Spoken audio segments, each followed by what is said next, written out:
এখন তো আমাদের হাত আর হাত নাই, হাত হয়ে গেছে টাকা গোনার মেশিন। আমরা কয়জনকে ভাঙতে দেবো ভাই? ওরা মনে করেন আমরা টাকার গাছ নিয়ে বসছি, টাকা পয়সা গাছ নিয়ে বসছি, যেমন পারলাম আর দিলাম। আমি তো এখানে ভাই ব্যাংকে বসে না, আমি তো এখানে টোল কালেক্টর হিসেবে বসছি। তারা টাকা দিলেই তো আমি তাদের টাকা দিতে পারবো। ওই সময় মার্কেটিংটা হয়, কারণ তার টোল হচ্ছে 50 টাকা, সে দিয়ে দিল 1000 টাকা।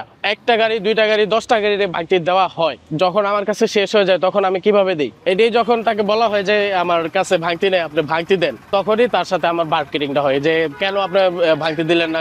তারা মনে করে যে আমরা ইচ্ছা করে বলি, কারণ আমরা ইচ্ছা করে তারা করি না। কারণ আমার কাছ থেকে আমি এই ভাঙতি টাকাটা দিতে পারলে আমি বাঁচি। যত তাড়াতাড়ি পাস হবে তখন পিছনের গাড়িটা আমার কাছে আসবে, আমার গাড়ি বেশি হবে। ট্যাক্স ফাঁকি দেওয়া সম্ভব, কিন্তু টোল ফাঁকি দেওয়া সম্ভব না। গাড়ি সবই আপনার টোল দিতে হয়, গাড়ি টোল ফ্রি কেউই নেই। বরযাত্রী গাড়িরা যখন গাড়ি যায় তখন টোল দিয়েছে, ভোলার দিয়ে যায় না। টোল যতটুকু ততটুকু, 1 টাকা কম না 1 টাকা বেশিও না।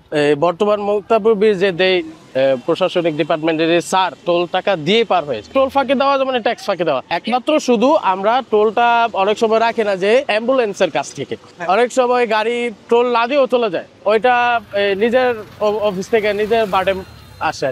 ব্যারিয়ার ভেঙে চলে যায়। পিছনের গাড়িটা যখন টোল দিয়ে চলে গেছে, তার পিছনের গাড়িটাই ব্যারিয়ারে পড়ার সাথে সাথেই সে ভেঙে দেব। ও হয়তো বা টাকা ছিল না, সে টোল ফিটা চুরি করছে। বিশেষ করে ড্রাইভাররা একটু রুড ভাষায় কথা বলে। সারাদিনে আমরা হাজার হাজার গাড়ি পাস করি, সবাইকে তো আর ভাঙতি দেওয়া যায় না। একজনকে একটু যদি না বলা হয় তখনই সে শুরু করে দেয় যে কেন ভাঙতি দিবেন না, টোলে তো অবশ্যই ভাঙতি থাকার কথা। না, ঘুমার কোনো স্পেস নাই এখানে।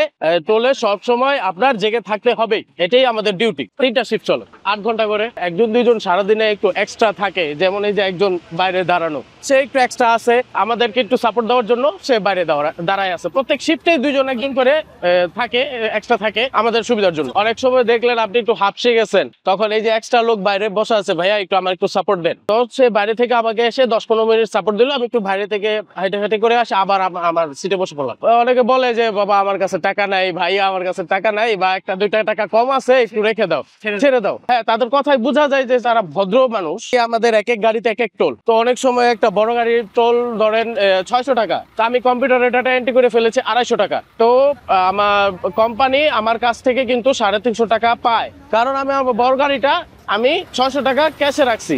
আমার ক্যাশ কিন্তু প্লাস। তাকে আমার এটা এক্সপ্লেইন করতে হবে অবশ্যই যে তোমার 350 টাকা কেন প্লাস হলো। যে সময় ওই গাড়িটা আমার টোল থেকে পার হয় তখন আমি আমার টাইমটা লিখে রাখি, তখনই তাকে আমি বলতে পারি যে ওই টাইমে আমার একটা বড় গাড়ি গেছে, তখন আমি ওইটা 600 টাকা ঠিকই রেখেছি, কিন্তু আমার কম্পিউটারে এন্ট্রি হয়েছে 250 টাকা, তখনই আমার এই 350 টাকা প্লাস হয়েছে। এটা আমি সাথে সাথে এক্সপ্লেইন করতে পারি যদি টাইমটা লিখে রাখতে পারি। সব গাড়ি টোল দিতে হয়, সব গাড়ির টোল হয়। আর যখন কোনো গাড়ির টোল মাফ হবে তখন একবারে বাংলাদেশ সেতু কর্তৃপক্ষ থেকে ওইটা পেপারে বা খবরের কাগজে লিখিত দিয়ে দিবে এই গাড়ির টোল এই ব্রিজে নেই। সরকারি গাড়ি হোক, মন্ত্রণালয় যে সব গাড়ি হোক, সরকারি যে সব সবারই টোল দিতে হয়। এলাকায় অনেক নেতা ফেতা থাকে, বিশেষ করে অনেক সময় দেখা যায় ওরা মাওয়া যায়, তারপরে অনেক জায়গায় ঘুরতে টুরতে যায়, অনেক নেতারা আসে, তারা বলে এই কথা উঠা নিয়ে যাবে, তারপরে হচ্ছে এখানে চাকরি করতে পারবে না, অনেক ভয়ভীতি দেখায়। চোর বাটপার ভাই, আমরা তো সবসময় টোলের ভিতরে বসা থাকি, বাইরে কি হয় দেখা যায় না। কিন্তু আমার অভিজ্ঞতা থেকে বলি, একটা গাড়ির ভিতরে তখন একটা মানুষ আর কি অ্যাক্সিডেন্ট করছে। তাকে জিজ্ঞাসা করলাম যে ভাই কি হয়েছিল, বললো যে সামনে এক জায়গা থেকে তাকে সুইচ গিয়ার না কি দিয়ে যেন তাকে ছিনতাই করা হয়েছে।